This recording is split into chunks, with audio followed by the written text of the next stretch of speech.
Consumer ഫെഡിന്റെ administrative committee പിരിച്ചുവിട്ട് തെരഞ്ഞെടുപ്പ് നടത്തണമെന്നാവശ്യപ്പെട്ട് ഹൈക്കോടതിയിൽ ഹർജി. വയനാട് മൊത്തവിതരണ കോപ്പറേറ്റീവ് സ്റ്റോർ ജീവനക്കാർ സമർപ്പിച്ച ഹർജിയിൽ സർക്കാരിന് കോടതിയുടെ നോട്ടീസ്. കൺസ്യൂമർ ഫെഡ് ബോർഡ് പിരിച്ചുവിട്ട് ഒരു വർഷമായിട്ടും സർക്കാർ അഡ്മിനിസ്ട്രേറ്റീവ് കമ്മിറ്റി പിരിച്ചുവിടാനോ തെരഞ്ഞെടുപ്പ് നടത്താനോ തയ്യാറായിട്ടില്ല. ഇത് ചോദ്യം ചെയ്താണ് വയനാട് മൊത്തവിതരണ കോപ്പറേറ്റീവ് സൊസൈറ്റിയിലെ ജീവനക്കാർ ഹൈക്കോടതിയിൽ ഹർജി സമർപ്പിച്ചത്. കഴിഞ്ഞ വർഷം ഒക്ടോബർ 23-ന് ജോയ് തോമസ് അധ്യക്ഷനായ ബോർഡിനെ അഴിമതി ആരോപണത്തെ തുടർന്നാണ് പിരിച്ചുവിട്ടത്.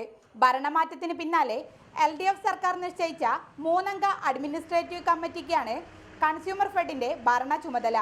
ഭരണപരമായ അധികാരങ്ങളിൽ പരിമിതിയുള്ള ഈ സമിതിക്ക് പരമാവധി ഒരു വർഷം വരെയാണ് കാലാവധി. ഒരു വർഷം തികയാൻ 2 മാസം ബാക്കി നിൽക്കെ ബോർഡിനെ തിരഞ്ഞെടുക്കാൻ സർക്കാർ തെരഞ്ഞെടുപ്പ് പ്രഖ്യാപിക്കണം.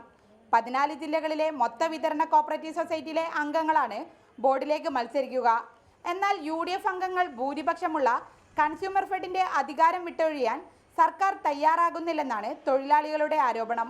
ഒരു തെരഞ്ഞെടുപ്പ് നടന്നു കഴിഞ്ഞാൽ എന്ത് തന്നെയായാലും അതിനൊരു ഭരണസമിതി വരുന്നത് UDF-നും അനുകൂലമായിട്ടുള്ള ഒരു ഭരണസമിതി നിലവിൽ വരാം. അത് പരമാവധി നീട്ടിക്കൊണ്ടുപോകുക എന്നുള്ളത് മാത്രമേ ഇപ്പോൾ ഗവൺമെൻറ് ചെയ്യാൻ സാധിക്കുള്ളൂ. പക്ഷേ അതിൽ കോടതി ഇടപെടും. വിഷയത്തിൽ നിയമപരമായ നീക്കം വന്നതോടെ സർക്കാരിനോട് വിശദീകരണം ആവശ്യപ്പെട്ടിരിക്കുകയാണ് കോടതി.